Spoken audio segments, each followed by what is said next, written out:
تو اللہ نے مثال دی ہے کہ ظلمات فی بحر، فرمایا بہت سارے اندھیرے ہوں اور کوئی شخص سمندر کی تہ میں ہو، فی بحر لجی، سمندر بھی بہت زوردار لہروں والا گہرا سمندر جس کی گہرائی میں بہت زیادہ اندھیرا ہوتا ہے، وقت بھی رات کا ہو، یغشاہ موج من فوقہ موج، موج کے اوپر موج چڑھی ہوئی ہے، ایسی گہرائی والا سمندر، من فوقہ سحاب، اور کالی رات میں بادل بھی ہوں کالے جو ستارے اور چاند کی روشنی سے بھی رکاوٹ بن رہے ہوں، اور اندھیرے کا یہ عالم ہے اذا اخرج یدہ لم یکد یراہا، جب اپنا ہاتھ نکال کے وہ دیکھنا چاہتا ہے تو اس بات کا کوئی امکان ہی نہیں ہے کہ ہاتھ بھی دیکھ سکے، یعنی کہ ہاتھ دیکھ نہیں پا رہا، یہ ممکن ہی نہیں ہے، اس کا بھی تصور نہیں ہے۔ تو بیان القرآن میں یہ لکھا ہے، اس میں بلاغت کے نکات بھی ہوتے ہیں، انہوں نے لکھا ہے کہ ہاتھ کی مثال اللہ نے کیوں دی ہے، اذا خرج یدہ، اللہ نے کہا کہ اتنا اندھیرا ہے کہ ہاتھ نکال کے دیکھنا چاہے تو وہ بھی نظر نہیں آتا، فرمایا اس لیے کہ ہاتھ کو اپنے حساب سے قریب اور دور کر سکتے ہیں، بعض لوگوں کی دور کی نظر کمزور ہے، بعض کی قریب کی نظر کمزور ہے،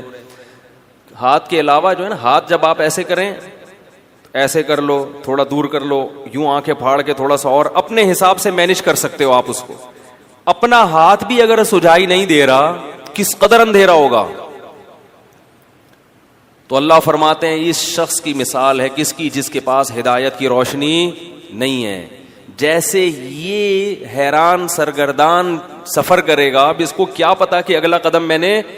کہاں رکھنا ہے، اگلے قدم میں کھائی ہے یا پھول بچھے ہوئے ہیں یا قالین بچھے ہوئے ہیں، ساری زندگی اسی قسم پرسی میں گزارے گا جو شخص، اس کی دل کی حالت کیا ہوگی، دماغ کی حالت کیا ہوگی، کیسی پریشانی ہوگی۔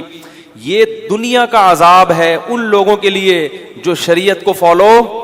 نہیں کرتے، ہر شخص کو خوش کرنے کی کوشش میں لگے ہوئے ہیں، داڑھی کیوں نہیں رکھی جاتی، لوگ کیا کہیں گے،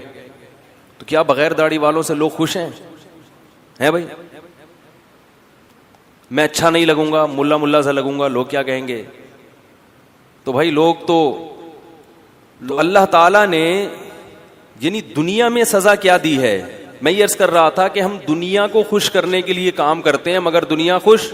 کہ ہم بھی کیا کرتے ہیں، کافر تو مکمل کنفیوز ہوتا ہے، مسلمان آدھا تیتر آدھا بٹیر، وہ کلمہ تو پڑھ لیتا ہے، جنت جہنم پہ یقین بھی کر لیتا ہے، لیکن آدھی شریعت کو فالو کرتا ہے، وہ اتوار کو بیان سننے آ جائے گا، جمعے کا بیان سن لے گا، لیکن بہت ساری چیزوں میں کیا کرے گا، یار نہیں یار یہ بیوی ناراض ہو جائے گی، یار یہ تو ابا، یہ تو دوست بولیں گے یار تم تو پروفیشنل مولوی لگ رہے ہو بالکل ہی یار، تم تو بالکل ہی یار یعنی عجیب سے ہو گئے ہو، اس طرح کی باتیں لوگ کرتے ہیں۔ تو ایسے لوگ یہ سمجھتے ہیں کہ ہم لوگوں کو خوش کر کے سکون کی زندگی گزاریں گے، حالانکہ وہ سکون کی زندگی نہیں گزار سکتے۔ کیوں؟ قرآن نے اس کو بڑا اچھی مثال سے سمجھایا ہے، فرمایا ضرب اللہ مثلا رجلا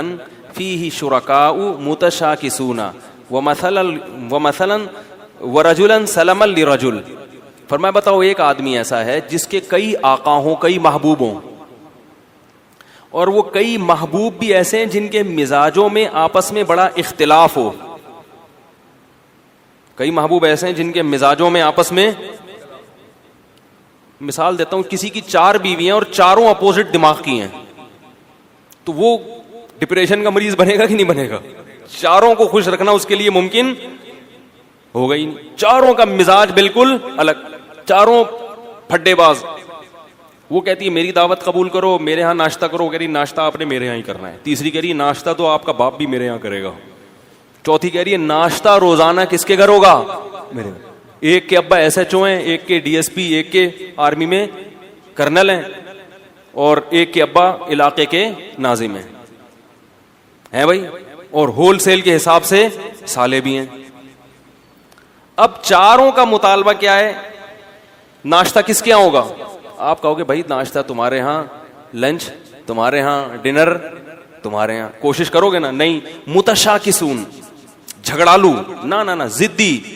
بول دیا ناشتہ آپ نے کہاں کرنا ہے، ادھر کرنا ہے۔ بڑھے گا کہ نہیں بڑھے گا یہ ٹینشن سے. بولے گا بھائی 4 پراٹھے تھوڑی کھا سکتا ہوں میں, چلو ادھر بھی ناشتہ کر لیا, ادھر بھی کر لیا, ادھر بھی. پھر لنچ میں یہی پھڈے بازی. تو چاروں کو خوش رکھ سکتا ہے؟ بولو بھائی, نہیں رکھ سکتا. ایک کہہ رہی مجھے اپنے ساتھ سفر پہ لے کے جاؤ, دوسری کہہ رہی اس دفعہ سفر پہ میں نے جانا ہے, تیسری کہہ رہی اس دفعہ تو ان دونوں نے جانا, میں نہیں جانا ہے. وہ قرآن اندازی کرے گا نہیں قرے کو ہم نہیں مانتے, چلو بیگم تمہیں اس دفعہ تمہیں لے جاتا ہوں, اگلے چکر میں تمہیں نہیں, اسی دفعہ میں نے بھی. متشاکسون کا مفہوم سمجھا رہا ہوں آپ. پھڈے باز, ہر ایک کی خواہش ہے کہ ابھی میری جو چاہت ہے اس کو پورا کرو. بھائی آپ پورے ہو جاؤ گے اس میں, نہیں ہو سکتا. 4 دوست ہیں, کوئی بھی 4 محبوب ہیں, یا 3 ہیں یا 2 ہیں یا کئی سارے ہیں, اللہ فرماتے ہیں یہ شخص کبھی بھی سکون کی زندگی. بولو بھائی. آپ کہیں گے پھر میں 4 کی ترغیب کیوں دیتا ہوں جب سکون اللہ خود کہہ رہے ہیں.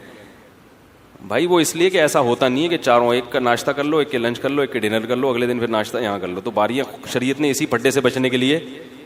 پھر بھی نہیں ہے تو پھر جاؤ ڈاکٹر کو دکھاؤ. ہم کب کہتے ہیں کہ لڈو کھانے کی نیت سے کرو, ہم تو کہتے ہیں بھائی جہاد ہے, پٹو گے. ٹھیک ہے, یہ تو ہم پہلے کہتے ہیں ثواب ملے گا, مگر پٹنے کا الگ ملے گا